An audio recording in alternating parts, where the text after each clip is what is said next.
Hello students, welcome back. आज का हमारा टॉपिक है working with files in C++। File ये टॉपिक हमने डेटा स्ट्रक्चर ये चैप्टर जो हमने स्टडी किया है वहां पे भी हमने फाइल देखा था। File is a collection of record, ऐसी डेफिनेशन हम स्टडी कर चुके हैं। वैसे ही फाइल ये टॉपिक ऑपरेटिंग सिस्टम इस चैप्टर में भी आने वाला है, तो आप लिटिल बिट अवेयर हैं कि फाइल वगैरह क्या चीजें होती हैं। फिर भी एक्चुअल फाइल्स इन C++ ये टॉपिक चालू करने से पहले क्यों ना थोड़ा सा इंट्रोडक्शन देखा जाए। In real life problems we need to handle large amount of data. अब रियल लाइफ प्रॉब्लम यानी गाइस कंप्यूटर की बात चल रही है। जो एक्चुअल हमारे कंप्यूटर होते हैं वहां पे हमें large amount of data handle करना पड़ता है ऐप के थ्रू। ऐप यानी गाइस एप्लीकेशन के अंदर बहुत सारा डेटा आता है, वहां से बाहर भी निकलता है एंड सो ऑन, ऐसे चलते रहता है। और हम जो प्रोग्राम बनाते हैं C++ में, अब तक हमने ऐसा कभी भी नहीं किया होगा कि एक लार्ज अमाउंट ऑफ डेटा किसी प्रोग्राम में हम लेके आए होंगे, स्पेशली फाइल से। हमें अगर डेटा की जरूरत पड़ती थी प्रोग्राम करते समय तो हम यूजर से मांगते थे, enter any number, enter this number and so on, ऐसा हम करते थे। यूजर हमें एक डेटा प्रोवाइड करता था कीबोर्ड के थ्रू गाइस, उसके ऊपर हम मैनिपुलेशन कैलकुलेशन होता था प्रोग्राम के अंदर, और एज ए आउटपुट करके हम अगेन मॉनिटर के ऊपर शो करते थे। ऐसे ही हमने अब तक प्रोग्राम किए हैं। फर्स्ट टाइम हम क्या करने वाले पता है, जो डेटा हम रिसीव करने वाले हैं, डेटा जो राइट करने वाले हैं, वो फाइल के अंदर हम करने वाले हैं। रियल लाइफ में जो कंप्यूटर होता है जहां पे हम ऐप यूज करते हैं, वहां पे हमें large amount of data handle करना पड़ सकता है। तो ये डेटा स्टोर होता कहां पे कंप्यूटर के अंदर, वो पहले देख लेते हैं। For this we need to use some devices such as floppy disk और hard disk to store the data. Floppy disk के बारे में शायद आप नहीं जानते होंगे या आपने कभी देखा नहीं होगा, अभी के मॉडर्न लाइफ में ये यूज वगैरह नहीं होते, बट आप हार्ड डिस्क के बारे में अवेयर हैं। आपके लैपटॉप में, कंप्यूटर में हार्ड डिस्क होती है, वहीं पे डेटा हमारा स्टोर रहता है। आपको पेन ड्राइव, मेमोरी कार्ड, इनके बारे में आपको नॉलेज होगा। और अगर मोबाइल से कंपेयर करें तो आपको रोम के बारे में जरूर पता होगा ना गाइस, वो हमारा एक प्रकार का स्टोरेज है, वहां पे हमारी फाइल्स वगैरह स्टोर रहती हैं। तो अगर आपको डेटा स्टोर करना है तो आपको ऐसे सेकेंडरी डिवाइस की जरूरत पड़ती है। तो इन सेकेंडरी डिवाइस में डेटा कौन से कंसेप्ट में स्टोर होता है वो हमें देखना है कि data is stored in this devices using the concept of files. ये जो हार्ड डिस्क होती है गाइस, इनके पार्टीशन भी हो सकते हैं, सिंगल भी रह सकती हैं, बट अल्टीमेटली इसके अंदर डायरेक्टरी होती है। डायरेक्टरी को हम फोल्डर भी आप कंसीडर कर सकते हैं। उन फोल्डर के अंदर, उन डायरेक्टरी के अंदर डेटा फाइल के कंसेप्ट में स्टोर होता है। कोई भी चीज अगर आप कंप्यूटर में स्टोर करते हैं ना गाइस, उसकी पहले फाइल ही बनती है, तब जाके डेटा स्टोर होता है। जैसे सपोज आपने एक फोटो क्लिक किया है तो भी उसकी फाइल बनती है, आपने HTML का पेज बनाया है तो भी फाइल बनती है, आपने song, video song and so on guys, आप कुछ भी चीजें कंप्यूटर के अंदर देखते हैं, लिखते हैं, एक्सेस करते हैं, सभी की सभी फाइल होती ही है। और वही स्टोर करने के लिए हमें हार्ड डिस्क यानी सेकेंडरी डिवाइस की हमें जरूरत पड़ती है। तो इसी से हमारी डेफिनेशन बनती है फाइल्स के। देखो guys, the file is a collection of related data stored on the disk. जो हार्ड डिस्क के अंदर जो कलेक्शन ऑफ रिलेटेड डेटा होता है, जो स्टोर होकर रहता है, उसी को हम फाइल बोलते हैं। तो क्यों ना एक्चुअल फाइल कैसे होती है वो देखी जाए। कुछ सैंपल कॉपी लिया है मैंने। जैसे कि पहली फाइल देखो गाइस, आप आइकॉन से आइडेंटिफाई कर सकते हैं ना कौन सी फाइल कौन से टाइप की है। जैसे कि पहले देखो मैंने लिखा है code.cpp, यानी कि इस फाइल का नाम कोड है, इसका एक्सटेंशन .cpp है, यानी कि C++ की फाइल है। दूसरी फाइल का कोई एक्सटेंशन नहीं है, जस्ट मैंने फाइल लिखा है। तीसरी फाइल तो आइकॉन से ही पता चल जाता है कि वर्ड की फाइल है और इसका एक्सटेंशन है .dox। ओके गाइस, वैसे ही आप देख सकते हैं PPT की फाइल है, बीच वाली हमारी TXT की फाइल है, टेक्स्ट फाइल है, देखो एक्सटेंशन .txt लिखा है। ये HTML का वेब पेज है गाइस, लोकल वेब पेज है। इसके बाद ऑडियो वीडियो वाली फाइल है, इमेज है एंड एक्सेल की फाइल है। इन्हीं को तो फाइल कहा जाता है। आप देख सकते हैं ना, हर फाइल का अलग अलग टाइप है, उसमें उसके अकॉर्डिंग वहां पे डेटा स्टोर है। अगेन एक डेटाबेस की भी फाइल वगैरह होती है, मैंने यहाँ पे नहीं बनाई है। हम एक्चुअली ऐसे C++ के प्रोग्राम बना सकते हैं जो यहाँ से डेटा एक्सेस करे। मतलब कि सैंपल नाम की हमारी ये टेक्स्ट फाइल है, तो इसके अंदर का डेटा प्रोग्राम में आ सकता है, प्रोग्राम के डेटा इसके अंदर स्टोर भी हो सकता है। तो ऐसे हम प्रोग्रामिंग करने वाले हैं। मतलब बहुत डिटेल में नहीं गाइस, बस how to read and how to write files, इतना ही कुछ हमारा कंसेप्ट है, वही हम पढ़ने वाले हैं, उतना ही हमारे सिलेबस में है। तो बढ़ते हैं हमारे नेक्स्ट पॉइंट की तरफ। Programs can be design to perform read and write operation on this files, वो जो हम करने वाले हैं। तो उसके लिए हमें किस चीज की जरूरत है, हमें C++ क्या प्रोवाइड करता है और कैसे प्रोवाइड करता है, वो पॉइंट हम लिखेंगे। The input output system of C++ uses file stream as a interface between the program and the files. Guys यहाँ पे एक वर्ड आया है स्ट्रीम। स्ट्रीम यानी कनेक्शन, स्ट्रीम यानी लिंक। तो किसकी लिंक बनाने का काम यहाँ पे होता है, वो जो हमारे प्रोग्राम होते हैं C++ के प्रोग्राम और जो हार्ड डिस्क के ऊपर फाइल है, उनके बीच का एक कनेक्शन, उनके बीच में कनेक्शन बनाना पड़ता है ताकि इनपुट आउटपुट ये जो ऑपरेशन है ये उन फाइल के ऊपर क्या हो सके, परफॉर्म हो सके। तो ये हम डायग्राम से समझते हैं, जैसे कि ये हमारी हार्ड डिस्क है, उसके अंदर कुछ फाइल्स रखी हैं और ये हमारी C++ का प्रोग्राम है, ऐसा समझो। अब देखो ऑपरेशन कैसे परफॉर्म होता है। डिस्क से एक फाइल निकली है और देखो गाइस वो जा रही है किसके अंदर, प्रोग्राम के अंदर। तो डिस्क फाइल और प्रोग्राम, इनके बीच में मैंने कनेक्शन बनाया है और ये कनेक्शन कौन एस्टेब्लिश कर रहा है, देखो इनपुट स्ट्रीम। ये कनेक्शन है, ये लिंक है। डिस्क की file via input stream program के अंदर जाना, इसी को बोलते हैं रीड डेटा ऑपरेशन। तो क्या ऐसा ऑपरेशन हम पहले नहीं करते थे? यस गाइस करते थे, बस हार्ड डिस्क का यूज नहीं करते थे, फाइल्स का यूज नहीं करते थे। हार्ड डिस्क की जगह हम कीबोर्ड का यूज करते थे। कीबोर्ड से डेटा एंटर करना और प्रोग्राम के अंदर जाना, उससे भी तो रीड डेटा ऑपरेशन बोलते हैं ना। बस अब की बार हम क्या करने वाले पता है, डेटा फाइल से रीड करने वाले, तो इसे बोलते हैं रीड ऑपरेशन। ये C++ का प्रोग्राम हार्ड डिस्क से डेटा इनपुट स्ट्रीम के थ्रू प्रोग्राम के अंदर लेके आ रहा है। वैसा इसका उल्टा भी हो सकता है ना, डेटा के ऊपर कैलकुलेशन वगैरह हो गए तो डेटा बाहर भी निकल सकता है प्रोग्राम से, और वो निकल के देखो गाइस मैं कहां पे स्टोर कर रहा हूं, अगेन डिस्क फाइल के अंदर, यानी अल्टीमेटली फाइल के अंदर मैं डेटा स्टोर कर रहा हूं। तो इन दोनों का कनेक्शन, फाइल्स का और प्रोग्राम का कनेक्शन आउटपुट के लिए कौन एस्टेब्लिश करता है, आउटपुट स्ट्रीम करता है। देख सकते हैं प्रोग्राम से डायरेक्शन आउटपुट स्ट्रीम के थ्रू डेटा कहां पे स्टोर हो रहा है, फाइल के अंदर स्टोर हो रहा है, इसे बोलते हैं राइट डेटा ऑपरेशन। तो क्या ये नहीं करते थे हम? ये भी करते थे गाइज हम, बस फाइल की जगह हम मॉनिटर यूज करते थे, हम आउटपुट शो नहीं कर रहे थे क्या मॉनिटर के ऊपर, बस गाइज इसे ही बोलते हैं राइट डेटा ऑपरेशन। अब तक हमने इसके पहले जितने भी प्रोग्राम किए हैं वहां पे भी रीड राइट ऑपरेशन हो रहे थे। रीड के लिए हम कीबोर्ड का यूज कर रहे थे, तो राइट के लिए हम किसका यूज कर रहे थे, मॉनिटर का यूज कर रहे थे। बस हम दोनों को रिप्लेस कर देंगे फाइल से, यानी कि फाइल से हमें डेटा रीड भी करना है और फाइल के अंदर हमें डेटा राइट भी करना है। सो एग्जाम के अंदर इसके ऊपर, फाइल के ऊपर क्वेश्चन आता है, आपको ये डायग्राम बतानी पड़ती है। इस डायग्राम को आप नाम दे सकते हैं file input and output stream. Specific question आता है कि explain input and output stream in C++, तो आप ये डायग्राम वगैरह और जो कुछ हम पॉइंट लिख रहे हैं वो आप लिख सकते हैं। जैसे कि हम अभी समझा के बताएंगे कि इनपुट स्ट्रीम क्या होती है। द स्ट्रीम दैट मतलब connection that supplies data to the program is known as a input stream. जो स्ट्रीम डेटा को सप्लाई करती है प्रोग्राम के अंदर उसे क्या बोलते हैं, इनपुट स्ट्रीम बोलते हैं। ये कनेक्शन है, इंटरफेस है, लिंक है। वैसे क्या है जिसका उल्टा, the stream that receive data from the program is known as a output stream. इसके ऊपर ही आपको 1.5 मार्क मिल जाएगा, डेफिनेशन के ऊपर, डायग्राम के ऊपर, ये सब कुछ निकालने के ऊपर। ओके गाइस, तो बस अब इनपुट ऑपरेशन में क्या होता है, आउटपुट ऑपरेशन में क्या होता है, वो 2 पॉइंट लिख देंगे। जैसे कि input operation involves the creation of a input stream and linking it with the program and the input file. यानी कि ये जो इनपुट ऑपरेशन है मतलब होता क्या है, ये डिस्क फाइल का और प्रोग्राम का कनेक्शन बनाना वाया किसके, इनपुट स्ट्रीम के। वैसे ही आउटपुट ऑपरेशन में क्या होता होगा, बस इनपुट की जगह आउटपुट लिखना है। Similarly the output operation involves establishing an output stream with the necessary link with the program and the output file. ये आउटपुट स्ट्रीम लिंक ही बनाती है, कनेक्शन ही बनाती है, ताकि डेटा का क्या हो सके, फ्लो हो सके। वैसे भी स्ट्रीम मतलब क्या होता है गाइस, फ्लो ऑफ डेटा ही होता है ना। तो डेटा का फ्लो हो from disk to program, from program to disk, इसलिए तो हम क्या यूज करते हैं, स्ट्रीम का यूज करते हैं। सो गाइज इनका यूज करके हमें प्रोग्राम बनाने हैं। तो आप सोच रहे होंगे सर क्या इन्हें बनाना वगैरह पड़ता है हमें? नहीं गाइज, ये कंप्यूटर में पहले से ही होता है, जस्ट आपको इसका यूज करना है। ये जो इनपुट आउटपुट स्ट्रीम होती है, इनके क्लासेस अवेलेबल होते हैं हमारे C++ में कंपाइलर में, जस्ट आपको यूज करना है और डेटा को आप रीड राइट कर सकते हैं। तो अगर आपको इनका यूज करना है तो हमें इनके क्लासेस यूज करने पड़ते हैं प्रोग्राम के अंदर, और वही हमारा टॉपिक है। और ये भी क्वेश्चन एग्जाम में 3 मार्क्स के लिए आता है कि what are the classes use for the file stream operation. तो बहुत सिंपल सा टॉपिक होने वाला है, तो हम ये देख लेते गाइस। देखो, the input output system of C++ contain a set of classes that define the handling method. जो इनपुट आउटपुट ऑपरेशन के लिए जो रिस्पॉन्सिबल सिस्टम होता है C++ के अंदर, वो हमें कुछ क्लासेस प्रोवाइड करता है जिससे हम क्या कर सके पता है गाइस, फाइल को हैंडल कर सके। तो हमारे पास सबसे बेसिक क्लास होता है, इंपॉर्टेंट क्लास होता है, उसे बोलते हैं IOS, यानी गाइस अपने आप में इनपुट आउटपुट सिस्टम होता है।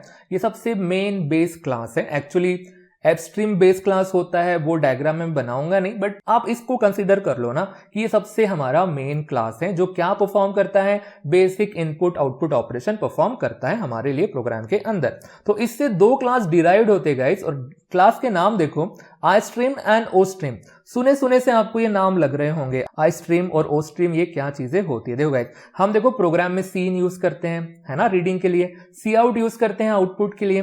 तो पता है वो जो सीन और सी आउट है ना, वो प्री डिफाइंड ऑब्जेक्ट है इस रिस्पेक्टिव क्लास के। मतलब जब हम ये प्रोग्राम के अंदर ये क्लासेस का यूज करेंगे, सीन और सी आउट का आपको सपोर्ट मिलता है, तो आप कहेंगे सर हम इसका यूज तो नहीं करते थे। तो मुझे पता है आप लोग इसका यूज करते थे, और उस फाइल का नाम है, हेडर फाइल का iostream.h नाम की फाइल। यहाँ पे ये एज अ क्लास करके आया है। जब हम प्रोग्राम में iostream नाम की हेडर फाइल जब इंक्लूड करते थे, तो हमें एक्चुअली iostream और ostream का सपोर्ट मिलता था। i का मतलब गाइज इनपुट और o का मतलब आउटपुट। जो इनपुट मेथड हैंडल करती है वो iostream हो गई, जो आउटपुट मेथड आपके लिए प्रोवाइड करती है वो होती है ostream। तो इसका ऑब्जेक्ट है सीन और इसका ऑब्जेक्ट है सी आउट। तो आप बोलेंगे सर क्या इससे फाइल हैंडलिंग होती है? नहीं, ये इनसे हम जो बेसिक इनपुट आउटपुट यूजर से हम लेते आ रहे हैं, कीबोर्ड से मॉनिटर के ऊपर भेज रहे हैं, वो ऑपरेशन इससे परफॉर्म होते थे। ये हमारा बेस है गाइस। ओके, तो आई होप सो कि आपको समझ रहा होगा कि iostream नाम की फाइल प्रोग्राम में इंक्लूड करने से आपको iostream और ostream का सपोर्ट मिल रहा है, क्योंकि मैं यहाँ पे हायरार्चिकल ऑर्डर में उसे लिख रहा हूँ। एक प्रकार का ये इनहेरिटेंस है, डेरिवेशन है जो मैं यहाँ पे बना रहा हूँ। तो अब देखो गाइज, इससे होता क्या है, हमारे पास एक नया क्लास बन के आता है जिसका नाम है ifstream। i का मतलब इनपुट, इनपुट फाइल स्ट्रीम, और ये डिराइव्ड होता है iostream से।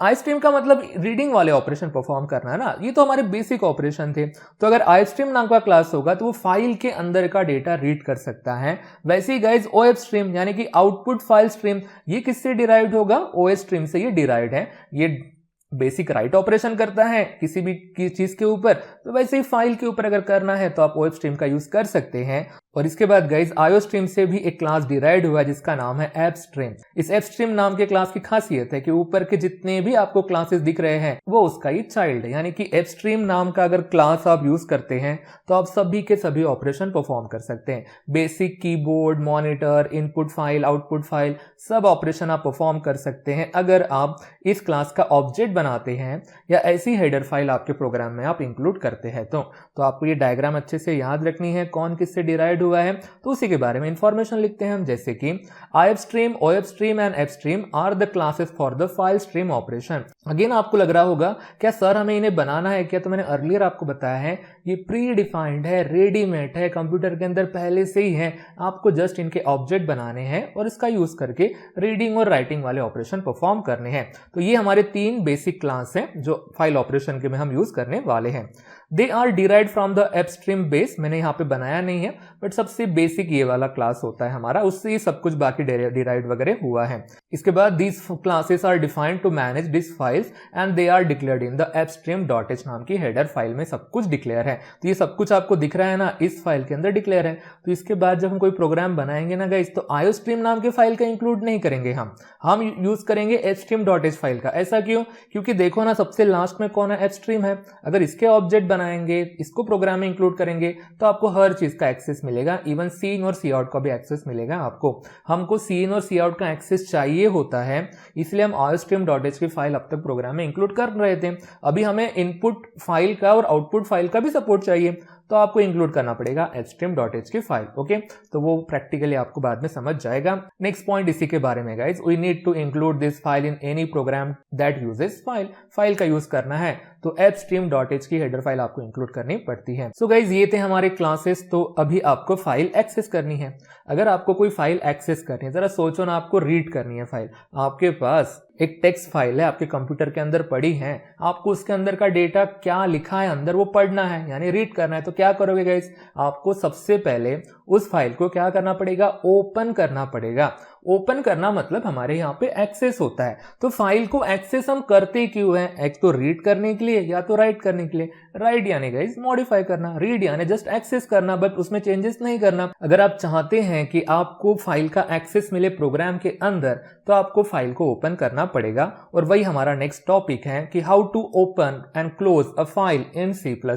और इसके ऊपर भी एग्जाम में 3 मार्क्स का क्वेश्चन आता है कि how to open and close file in C++। और बहुत ही इजी क्वेश्चन क्वेश्चन है गाइस, बिना प्रैक्टिकल किए जस्ट थ्योरी पढ़ने के ऊपर भी आपको इसके ऊपर 3 मार्क्स मिल सकते हैं। अब बस इतना थोड़ा सा ध्यान में रखना है कि ओपन यानी ओपन विंडो नहीं होता है। जैसे कि अगर मैं टेक्स्ट फाइल ओपन करूं कंप्यूटर के अंदर तो उसकी विंडो ओपन होती है, अगर मैं कोई एक सॉन्ग प्ले करूं तो उसका विंडो ओपन होता है, पीपीटी ओपन करूं जैसे ये चल रही है तो वो एक फाइल ओपन हुई है ना, वैसा ओपन नहीं गाइस। यहाँ पे ओपन का मतलब C++ के फाइल में उसका एक्सेस होना, उसका लिंक बनना हमारे प्रोग्राम के साथ, वैसा वाला ओपन। नहीं तो हम आप सोचेंगे कि सर आपने तो फाइल ओपन की है बट दिख नहीं रही है, दिखने वाली मैटर नहीं है यहाँ पे एक्सेस वाला मैटर है, तो वो थोड़ा सा आपको ध्यान में रखना है। सो गाइस सबसे पहले हम एग्जाम्पल देख लेते हैं और बाद में सिंटैक्स वगैरह क्या है ओपनिंग एंड क्लोजिंग की वो स्टडी करते हैं। देखो गाइस पहला एग्जाम्पल, और सबसे पहले तो आपको इंक्लूड करनी है ये हेडर फाइल, क्योंकि यही सबसे एंड में है गाइज, और इसको इंक्लूड करोगे तो हर चीज का आपको सपोर्ट मिलेगा और बाकी का प्रोग्राम हमारा सेम रहेगा। और मैं शुरुआत कर रहा हूँ वाइडमैन से। अगर आपको लग रहा है कि मैं क्लास से शुरू करने वाला था तो नहीं,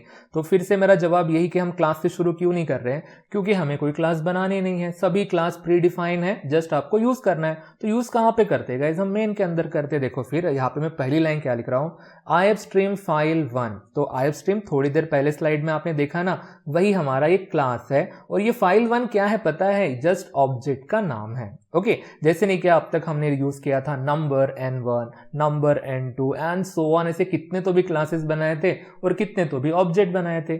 ये हमारा प्री डिफाइंड क्लास है, फाइल ऑपरेशन में यूज होता है, उसका मैंने जस्ट ऑब्जेक्ट बनाया। यहाँ पे मैंने आई से शुरुआत की है, यानी कि ये इनपुट फाइल स्ट्रीम है, यानी इस ऑब्जेक्ट का यूज करके आप जस्ट रीडिंग पर्पस के लिए फाइल को एक्सेस कर सकते हैं, यानी अल्टीमेटली ओपन कर सकते हैं। तो देखो ओपन कैसे करते हैं, file1 डॉट ओपन और ब्रैकेट में आपको जस्ट फाइल का नाम लिखना है। तो आप कहेंगे सर ओपन कहां से आया, ओपन हमारे इस ifstream का मेंबर फंक्शन है, जैसे गेट डेटा, डिस्प्ले, इसके पहले नंबर के ही थे ना हमारे वो मेंबर, वैसे ये प्री डिफाइन है पहले से ही है। तो ओपन नाम का एक फंक्शन है, उसको file1 से मैंने कॉल किया है।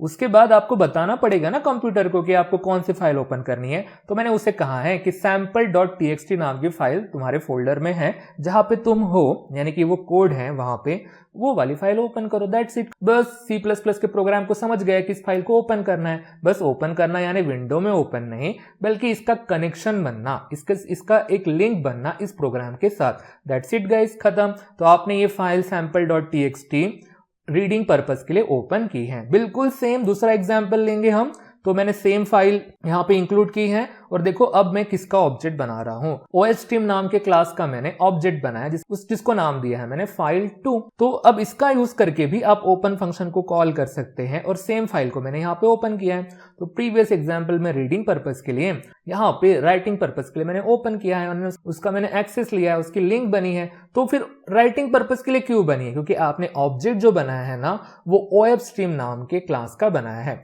ifstream से बनाते हैं तो इनपुट के लिए ओपन होती है और OFstream के लिए राइटिंग के लिए यानी आउटपुट के लिए वो फाइल ओपन होती है।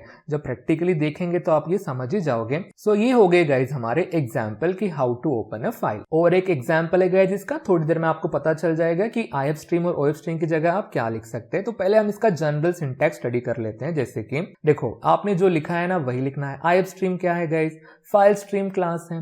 file1 क्या है, स्ट्रीम ऑब्जेक्ट है। इसका यूज करके स्ट्रीम ऑब्जेक्ट का ओपन नाम के फंक्शन को कॉल करो और फाइल नेम लिखो। अब यहाँ पे जस्ट मैंने सैंपल लिखा है, इसके जगह पे कोई भी फाइल हो सकती है, डेटाबेस की फाइल हो सकती है, इवन विदाउट एक्सटेंशन वाली भी फाइल हो सकती है, डैट वाली फाइल हो सकती है एंड सो ऑन। तो ये हो गया हमारा सिंटैक्स, उसी को एक्सप्लेन करना है। Here ifstream class is used to read a stream of a object from a file. ifstream का मतलब ही इनपुट फाइल स्ट्रीम होता है ना गाइस, तो आपको इनपुट के लिए आप उसका यूज करते हैं। तो ऐसा लिखने से क्या हुआ है उसके नीचे मैं लिख देता हूं कि opens a file to read stream of the object from the sample.txt, यानी रीडिंग के लिए उस फाइल का और प्रोग्राम का हम कनेक्शन इसके थ्रू हम बना लेंगे। वैसे ही OFstream class is used to write a stream of object in a file, तो उसके बारे में भी यहाँ पे लिख देंगे कि ये फाइल जो ओपन होने वाली है उसका भी कनेक्शन बनेगा फाइल और प्रोग्राम के साथ, बट राइटिंग पर्पस के लिए। That's it guys. तो क्यों ना ये ऑब्जेक्ट क्या होते हैं उनके बारे में लिखा जाए कि stream object can be any valid C++ name, यानी कि जैसे हमारे नॉर्मल ऑब्जेक्ट, नॉर्मल वेरिएबल के जो नाम होते हैं ना वैसा ही यहाँ पे दिया हुआ नाम है, जस्ट मैंने फाइल 1 लिखा और यहाँ पे फाइल 2 लिखा है। उसके बाद अब फाइल नेम में have a primary name and the optional period with the extension such as a sample.txt। आप देख सकते हैं ना, सैंपल प्राइमरी नेम है, उसके बाद जो txt लिखा है उसका एक्सटेंशन है। एक्सटेंशन से कंप्यूटर को पता चलता है कि वो फाइल का टाइप क्या है। जैसे हमें आइकॉन से पता चलता है ना, वैसे कंप्यूटर को एक्सटेंशन से पता चलता है। और हर फाइल का एक्सटेंशन होता है, नहीं हुआ तो फिर वो नॉर्मल हमारी ओरिजिनल फाइल बन गई जिसका कोई भी एक्सटेंशन नहीं है। तो क्या उसके अंदर डेटा स्टोर नहीं होता है गाइज? ऑफ कोर्स उसमें भी डेटा स्टोर होता है। आप विदाउट एक्सटेंशन वाली भी फाइल बना सकते हैं। अब रहा हमारा last point, the class fstream is used for reading and writing stream of object on a file. देखो मैंने यहाँ पे ifstream लिखा है, यहाँ पे ofstream लिखा है। तो ifstream लिखने से रीडिंग के लिए और ofstream लिखने से राइटिंग के लिए यूज होती है फाइल। अगर आप चाहते हैं कि दोनों पर्पस के लिए वो ओपन हो तो बस ifstream और ofstream की जगह क्या लिख दो गाइस? fstream लिख दो। इसके लिए आपको ओपन के अंदर एक नया आर्गुमेंट भेजना पड़ेगा, वो क्या होता है आपको बाद में समझेगा। बट ये हमारे 3 क्लासेस हैं जिससे आप फाइल को ओपन कर सकते हैं। इतना लिखने के ऊपर आपको गाइस मिल जाएंगे 1.5 मार्क। तो दूसरे 1.5 मार्क कहाँ पे मिलेगा? तो क्लोजिंग सिंटैक्स लिखने के ऊपर, और वो भी बहुत सिंपल है। तो चलो पहले उसका एग्जाम्पल देख लेते हैं गाइस सिंटैक्स पढ़ने से पहले। अगर आप कौन से चीज को क्लोज कर पाओगे, I am going to say that कौन से फाइल को हम क्लोज कर पाएंगे? जो फाइल ऑलरेडी ओपन है। जो फाइल पहले से ही क्लोज है उसे कैसे फिर से क्लोज करेंगे? क्या नहीं ना गाइस। तो देखो सिंटैक्स में या एग्जाम्पल में सबसे पहले तो यही आता है कि फाइल को ओपन करो, आइदर रीडिंग पर्पस के लिए करो या फिर राइटिंग पर्पस के लिए करो, आपकी मर्जी, बट फाइल को पहले ओपन करना है। तो मैंने sample.txt फाइल को ओपन किया है, जस्ट क्लोज करना है। तो मैंने ये चीज लिख दी गाइस। तो मैंने लिखा क्या है? ओपन की जगह जस्ट क्लोज लिखा है। तो इससे फाइल क्लोज हो जाती है। आप कहेंगे कंप्यूटर को कैसे पता चलेगा कि sample.txt वाली फाइल क्लोज करनी है? बिल्कुल सिंपल सा उसका लॉजिक है गाइस। आपने फाइल 1 का यूज करके अगर उसे ओपन किया है तो आपने फाइल 1 नाम के ऑब्जेक्ट का यूज करके क्लोज फंक्शन को कॉल किया है। ऑब्जेक्ट तो कॉमन है ना, तो ऑफ कोर्स वही फाइल क्लोज होंगी। ठीक है, जिस ऑब्जेक्ट का यूज करके जिसे ओपन किया गया है उसी को आपको क्लोज करना है। ओपन करते समय बताना पड़ता है नाम आपको फर्स्ट टाइम, क्लोज करते समय थोड़ी बताना पड़ता है। ये हो गया एग्जाम्पल। रही बात उसका सिंटैक्स, तो सबसे पहले जो लिखा है ना मैंने, ये ओपन करने का सिंटैक्स है और क्लोज करने का सिंटैक्स सिंपल है गाइस। ऑब्जेक्ट का नाम लिखो, क्लोज फंक्शन को कॉल करो, दैट्स इट। और अगर आपने फाइल क्लोज भी नहीं की ना गाइस प्रोग्राम के अंदर, तो ऑटोमेटिकली लास्ट में वो फाइल ऑटोमेटिकली क्लोज होती ही है। बट एक्सप्लिसिटली क्लोज करने के लिए, यानी गाइस प्रोग्राम टर्मिनेट होने से पहले क्लोज करना है, तो आप इसका यूज कर सकते हैं। ऐसा भी कुछ सिनारियो आ सकता है कि आपको फाइल क्लोज करनी पड़ रही है बट प्रोग्राम को चालू रखना पड़ सकता है, तो ऐसा भी हो सकता है, इसलिए आपको इसे क्लोज करने की नौबत आ सकती है। देखो गाइस फिर यहाँ पे हम क्या लिखेंगे? Function close is used to close a file which is open for the read and write operation. Simply read के लिए, सिंपली राइट के लिए, या फिर दोनों ऑपरेशन के लिए जो ओपन हुई है किसी को भी क्लोज किया जा सकता है। It is called automatically bye destructor function. वैसे भी डिस्ट्रक्टर फंक्शन कब कॉल होता है? जब हमारा प्रोग्राम टर्मिनेट होने लगता है। तो टर्मिनेट जब प्रोग्राम हो रहा होता है तो हर चीजें क्लोज होती है, इवन फाइल भी क्लोज हो जाती है, डिस्ट्रॉय हो जाती है उसके कनेक्शन वगैरह। तो आप इसे एक्सप्लिसिटली भी कॉल कर सकते हैं और ये एक प्रकार का एक्सप्लिसिट कॉल ही है। अब इतना लिखने के ऊपर आपको मिलेंगे 1.5 मार्क। That's it guys. इतना सिंपल सा क्वेश्चन एग्जाम में आता है। प्रीवियस स्लाइड, ये स्लाइड लिख दो आप और आपको मिल जाएंगे 3 मार्क्स। बढ़ते हमारे नेक्स्ट टॉपिक की तरफ, और टॉपिक का नाम है फाइल मोड्स। ये टॉपिक हमारा जुड़ा है एपस्ट्रीम क्लास से। क्यों जुड़ा है पहले हम पॉइंट देख लेते हैं। The class fstream is use for reading and writing a stream of object on a file.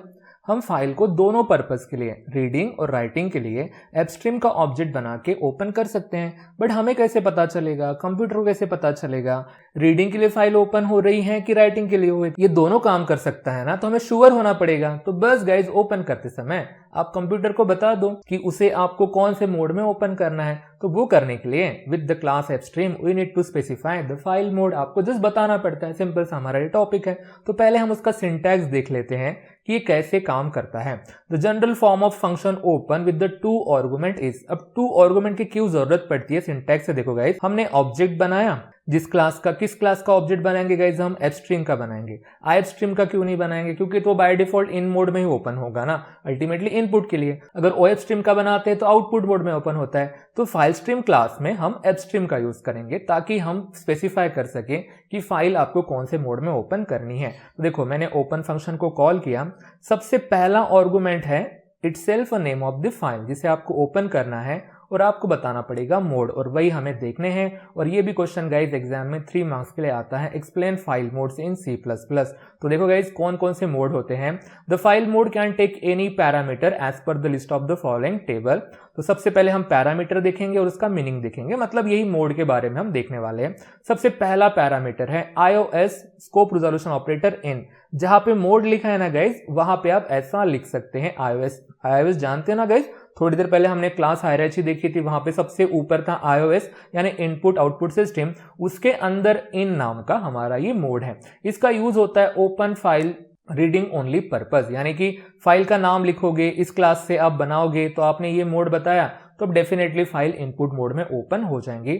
दूसरा है iOS out open files writing only. अगर आपको आउटपुट मोड में ओपन करना है और इस क्लास का ऑब्जेक्ट आप बनाते हैं तो ऐसा मोड लिख दो, आपकी फाइल ओपन हो जाएंगी। अब देखो गाइज यहाँ पे थोड़ा सा ट्विस्ट है, कौन से फाइल को आप ओपन कर सकते हो रीडिंग मोड में, पहले वो जान लो। अगर आपको रीड करना है कोई फाइल तो वो फाइल एग्जिस्ट करनी चाहिए, कंप्यूटर के अंदर वो होनी चाहिए, तभी आप उसको रीडिंग मोड में क्या कर सकते हो, ओपन कर सकते हो। अगर आप iOS इन लिख रहे हो और वो फाइल एग्जिस्ट नहीं है गाइस, तो कोई भी फाइल नई बनने वाली नहीं है और ना ही वो ओपन होने वाली है, क्योंकि वो फाइल एग्जिस्ट नहीं करती है। बट आउट का खास बात है, क्या है पता है, आप किस फाइल में लिख सकते हो पता है, जो फाइल ऑलरेडी एग्जिस्ट है ठीक है वहां पे हम लिख सकते हैं। अगर वो फाइल नहीं है तो, और फिर भी आपको लिखना है तो कंप्यूटर पता है क्या करता है, उसी नाम की दूसरी फाइल वो बना देता है, अगर वो एग्जिस्ट नहीं करती है तो। ये खास बात है आउट की। और अगर एग्जिस्ट करती हो तो, एग्जिस्ट करती है तो पता है उसके कंटेंट डिलीट कर देता है कंप्यूटर, अगेन नई फाइल बनाता है। मतलब अल्टीमेटली आपको ब्लैंक फाइल मिलती है जब आप आउट मोड में उसे ओपन करते हैं। तो प्रैक्टिकली मैं आपको बाद में समझा के दे दूंगा, फिलहाल आपको ऐसे ही ध्यान में रखना है। इसके बाद है गाइज iOS ऐप, इसे बोलते हैं append in the end of the file, और ये जुड़ा है ना गाइज आउट के साथ ही जुड़ा है, यानी कि राइटिंग मोड में जब हम ओपन करते हैं ना तब की बातें हैं। तो मैंने आपको सिनारियो बता दिया है, अगर फाइल राइटिंग मोड में ओपन होती है तो कंटेंट डिलीट हो जाते हैं और आपको तो लिखना है। और ऐसा भी तो हो सकता है ना कि आपको कंटेंट डिलीट नहीं करना है, उसके पीछे आपको कंटेंट लगाने हैं जो नए वाले आने वाले हैं, तो आप ऐप मोड का ओपन कर सकते हैं append in the end of the file. Append यानी चेंज करना, मॉडिफाई करना, फाइल को आप पीछे से सबसे लास्ट में जहां पे डेटा स्टोर है वहां से उसको आप आगे कंटिन्यू करने वाले हैं। उससे मिलता जुलता हमारे पास और एक मोड है जिसका नाम है iOS 80 go to end of the file on the opening. यहाँ पे भी आप क्या कर सकते पता है, फाइल के लास्ट में पहुंच सकते हैं फाइल को अपेंड करने के लिए। बस थोड़ा सा डिफरेंस यहाँ पे होता है कि अपेंड में आप बस पीछे ही जाओगे और वहीं से मॉडिफिकेशन कर सकते हैं। 80 से आप फाइल के अंदर एक बार तो पीछे जाओगे बट आगे पीछे भी मूव कर सकते ताकि आप उसमें चेंजेस कर सको। हम जनरली ऐप मोड का यूज करेंगे फाइल को अपेंड करना हो तो, कभी ये भी प्रैक्टिकली हम देखने की कोशिश करेंगे। नेक्स्ट है गाइज, अगर आपको बाइनरी फाइल ओपन करनी है तो IIS आपको बाइनरी लिखना पड़ेगा, ये बाइनरी मोड में फाइल को ओपन करेगा। और उसके बाद देखो गाइज एक मोड है जिसका नाम है नो क्रिएट। ओके, देखो आउट क्या करता है मैंने आपको समझाया है, फिर से मैं आपको बता दूं कि अगर फाइल एग्जिस्ट नहीं करती है तो नई वो फाइल बनाता है लिखने के लिए, बट हम नहीं चाहते कि नई फाइल नहीं बननी चाहिए, तो आप नो क्रिएट का यूज कर सकते हैं। Open fails if the file does not exist, अगर फाइल नहीं है तो कंप्यूटर नई फाइल नहीं बनाएगा, एरर वगैरह आपको बता देगा, that's it, that's a no create. और वैसे ही दूसरा है no replace, open fail if the files already exist. Actually आपको नई फाइल बनानी है, ऑलरेडी एग्जिस्ट है, मैं नहीं चाहता कि कोई और फाइल के कंटेंट डिलीट हो जाए, तो आप नो रिप्लेस का यूज कर सकते हैं। कंप्यूटर इसका यूज करके नई फाइल नहीं बनाएगा और आपको एरर बता देगा कि ऑलरेडी फाइल एग्जिस्ट है, वो नई फाइल आप ट्राई करो। और लास्ट में हमारा मोड है गाइस, और वो है iOS trunk, delete content of the files if it is exist. Actually out और ट्रंक बिल्कुल एक जैसे ही काम करता है, आउट भी कंटेंट को डिलीट करता है और नई फाइल बनाता है, और ये भी गाइस जो फाइल बनी है उसके कंटेंट डिलीट कर देता है, यानी कि आपको हमेशा दोनों टाइम पे नई फाइल ही यहाँ पे मिलती है। तो इतने सारे मोड हैं, वो आपके रिक्वायरमेंट के हिसाब से आप इसे यूज कर सकते हैं। तो क्यों ना इसका एग्जाम्पल देखा जाए गाइस, सिंपल ही एग्जाम्पल होता है। तो देखो गाइस मैंने किसके ऑब्जेक्ट बना रहा हूँ, एपस्ट्रीम फाइल 1 और फाइल 2, मैंने दो ऑब्जेक्ट बनाए हैं, मैंने एपस्ट्रीम के बनाए हैं। तो कैसे मेंशन करते हैं मोड, फिर बहुत सिंपल है, ओपन नाम के फंक्शन को कॉल करो, sample.txt नाम के मैंने फाइल को ओपन करना चाहता हूं, और इनपुट मोड में तो मैंने यहाँ पे iOS in लिखा है, तो अगर ये फाइल एग्जिस्ट करती है तो एक्सेस इसका मिल जाएगा आपको। वैसे ही गाइस आप उसे ओपन कर सकते हैं आउटपुट मोड में, तो sample.txt iOS out लिखा है और हमेशा हमेशा याद रखना, आउटपुट मोड में ओपन करने से सैंपल के अंदर के कंटेंट डिलीट हो जाते हैं, नई sample.txt की फाइल बनती है। तो ये हो गए हमारे दो मोड, जो हमारे नॉर्मल मोड है, तो आपको बताना पड़ता है। अगर आप कुछ भी नहीं बताओगे ना गाइस, तो कंप्यूटर एरर बताएगा कि आपने मोड नहीं बताया है, एप्स्ट्रीम क्लास के ऑब्जेक्ट आपने फिर भी बनाया है, मोड नहीं बनाया है, तो ऐसा एरर आ सकता है। तो आप एक से ज्यादा मोड में फाइल ओपन कर सकते हैं, जैसे कि मैंने फाइल 2 लिया है ऑब्जेक्ट, और डेमो नाम के फाइल को ओपन कर रहा हूं, आउटपुट मोड में ओपन कर रहा हूं और साथ में अपेंड मोड में, और बीच में जो आपको ब्लैक कलर की लाइन दिख रही है, ये हमारा और का सिंबल है, इसे बिट वाइज और ऑपरेटर बोलते हैं, या सिंपली ये पाइप का साइन है, वर्टिकल हमारी लाइन है। तो इससे क्या होता है पता है, फाइल आउटपुट मोड में तो ओपन होती है बट उसके कंटेंट डिलीट नहीं होते। और आप देख सकते हैं यहाँ पे क्या लिखा है, append in the end of the file, यानी आप इस फाइल के अंदर चेंजेस कर सकते हैं लास्ट में, तो कंटेंट डिलीट नहीं होंगे। तो जनरली हमको ऐसी फाइल ओपन करनी पड़ती है। तो चलो इसके बारे में लिखते थे हम, द मोड कैन कंबाइन 2 और मोर ऑपरेटर्स यूजिंग बिटवाइज और ऑपरेटर, यानी कि वर्टिकल लाइन। 2 ही लिखे हैं मैंने, आप 3 लिख सकते हैं, 4 लिख सकते हैं, आपकी मर्जी आपको कितना यहाँ पे करना है। इसके बाद का पॉइंट है guys, for IF stream the default mode is iOS in and for OF stream the default mode is iOS out, इसलिए हम मेंशन नहीं करते हैं। और ये मोड गाइस आप इनके साथ भी यूज कर सकते हैं, ऐसा नहीं कि बस F-Stream के साथ करो, बट F-Stream के साथ करना कंपलसरी हो जाता है, एक ना एक मोड आपको, इनके साथ ये डिफॉल्ट होते इसलिए हम मेंशन नहीं करते हैं। इसलिए यहाँ पे लिखा है for F-Stream there is no default mode, इसलिए आपको इसमें से कुछ ना कुछ बताना पड़ता है, स्पेशली इन और आउट तो आपको पहले ही बताना पड़ेगा, और बाकी की चीजें आप कर ही सकते हैं। तो ये जो दिख रहा है स्क्रीन के ऊपर, ये 3 मार्क्स का क्वेश्चन है गाइज, और गाइज ये क्वेश्चन एग्जाम में आता है। तो बढ़ते गाइज हमारे नेक्स्ट टॉपिक की तरफ, और टॉपिक का नाम है detecting and of file. And of file को शॉर्टकट में EOF बोलते हैं, समझते हो ना, एंड ऑफ फाइल यानी कहीं ना कहीं पे उसका एंड होगा। जैसे हमारी स्ट्रिंग होती है, पता है स्ट्रिंग का एंड क्या होता है, याद है आपको गाइज, वो हमारे क्लासेस /0 ऐसा हम लिखते थे, यानी कि नल कैरेक्टर। कोई स्ट्रिंग खत्म हो गई है कहीं पे, वो बताने के लिए एंड कैरेक्टर उसके लास्ट में पुट कर देते हैं। वो हमारे लिए नहीं होता है, कंप्यूटर के लिए होता है। तो वो कैसे क्या काम करता है वही हम पहले एग्जांपल से समझेंगे, और कैसे डिटेक्ट करते हैं वो भी हम देखेंगे। तो ये एक मैंने आइकॉन बनाया है गाइज, यहाँ पे आप देख सकते हैं कि नोटपैड के फाइल का आइकॉन है, यानी हमारी ये sample.txt की फाइल है, ऐसा आप थोड़ी देर के लिए इसे मान लो। अगर इसको आप डबल क्लिक करते हैं तो ऐसी फाइल हमारी ओपन होती है ना गाइज, आपको पता है ऐसी फाइल ओपन होती हैं ये चीजें। तो आप ऐसा मत समझना कि C++ के प्रोग्राम में ऐसी फाइल ओपन होती हैं, जस्ट मैंने एज अ सैंपल करके आपको ये बताया है कि ये विंडो है। और देखो एक कर्सर यहाँ पे ब्लिंक कर रहा है, ये कर्सर हमारे लिए है, कंप्यूटर के लिए इसे पॉइंटर बोलते हैं। तो इसके अंदर कुछ भी कंटेंट नहीं है, तो कर्सर इस फाइल के अंदर फर्स्ट पोजीशन के ऊपर ब्लिंक कर रहा है। अगर मैं कीबोर्ड की बटन हिट करूँ गाइस, तो यहाँ पे कुछ ना कुछ डेटा टाइप होगा ना, जैसे कि मान लो कि यहाँ पे मैंने ये डेटा टाइप किया है, तो मैंने यहाँ पे हेलो डेटा टाइप किया है, और देखो कर्सर देन पीछे जाके शिफ्ट हुआ है, यानी इस फाइल के अंदर के जो कंटेंट है ना वो हेलो लिखा है। इतना तो आप समझ ही गए होंगे। अगर मैं इसको आपको पढ़ने के लिए लगाऊं कैरेक्टर बाय कैरेक्टर, तो आप कैसे पढ़ोगे, पहले H लेटर पढ़ोगे, then E, then L O, और मान लो कि ये स्पेस है, और यहाँ पे आप रुक जाओगे। एज ए ह्यूमन बीइंग आप रुक गए, क्यों रुक गए गाइस, क्योंकि आगे फर्दर कुछ भी लिखा नहीं है। तो क्या ये ब्लैंक स्पेस पढ़ोगे क्या आप, एज ए ह्यूमन बीइंग हम नहीं पढ़ते हैं, बट कंप्यूटर ह्यूमन बीइंग थोड़ी है ना। कंप्यूटर को अगर आप ये फाइल ओपन करने को दोगे तो ये H से चालू होगा, और इसके अंदर कुछ लिखा भी नहीं है, तो भी उसे वो पढ़ने की कोशिश करेगा। तो कंप्यूटर को कैसे पता चलेगा कि कहाँ पे रुकना है, तो वो बताएगा आपको एंड ऑफ फाइल। जैसे नल कैरेक्टर होता है वैसे ही EOF होता है, वो डिटेक्ट करता है कि फाइल के कंटेंट कहाँ तक है। तो यहाँ पे देखो जहाँ पे कर्सर ब्लिंक कर रहा है ना, वहां तक ही कंटेंट है। तो स्पेशली ये कब काम में आता है, रीडिंग पर्पज में, जब हम डेटा एक्सेस करते हैं तब। तो पहला पॉइंट हम वही लिखेंगे, detection of end of file condition is necessary for preventing any further attempt to read data from the file. As a human being हम समझते हैं, कंप्यूटर को नहीं समझता है, तो उसके लिए आपको ये सब कुछ करना पड़ता है। तो कौन सा फंक्शन हमें हेल्प करता है उसके बारे में लिखेंगे, the EOF is used to check whether the file pointer has reached to the end of the file। हमें नेक्स्ट क्लास में एक्चुअली फाइल पॉइंटर पढ़ना है, आप फिलहाल के लिए कर्सर को समझो गाइस। ओके, कर्सर हमारा फाइल पॉइंटर है, जहां तक कर्सर है वहीं तक कंटेंट है, इसके आगे फर्दर आपको रीड नहीं करना है। तो ये बताएगा आपको EOF नाम का फंक्शन कि हम लास्ट में पहुंचे कि नहीं पहुंचे हैं। तो ये कैसे काम करता है देखो, इसे भी आपको फाइल का ऑब्जेक्ट का यूज करके ही कॉल करना पड़ता है। If it is successful, EOF return the non zero value, यानी 1 रिटर्न करता है, otherwise return a zero value. अगर वो एंड में पहुंच गया आपका पॉइंटर यानी यहाँ पे कर्सर, तो EOF आपको 1 सेंड करेगा कि देखो मुझे मिल गया है EOF यानी कि 1 यानी कि ट्रू, मुझे मिल चुका है एंड ऑफ द फाइल। अगर नहीं मिलता है तो वो 0 रिटर्न करता है, इतना आपको ध्यान में रखना है। अगर कर्सर H के ऊपर ही होता तो वो 0 रिटर्न करता, E के ऊपर होता तो भी 0 रिटर्न करता, और सच में वो लास्ट में पहुंच गया उसके बाद कोई कंटेंट नहीं तो वो 1 रिटर्न करेगा। That's it. तो इसे बोलते हैं detection of end of file.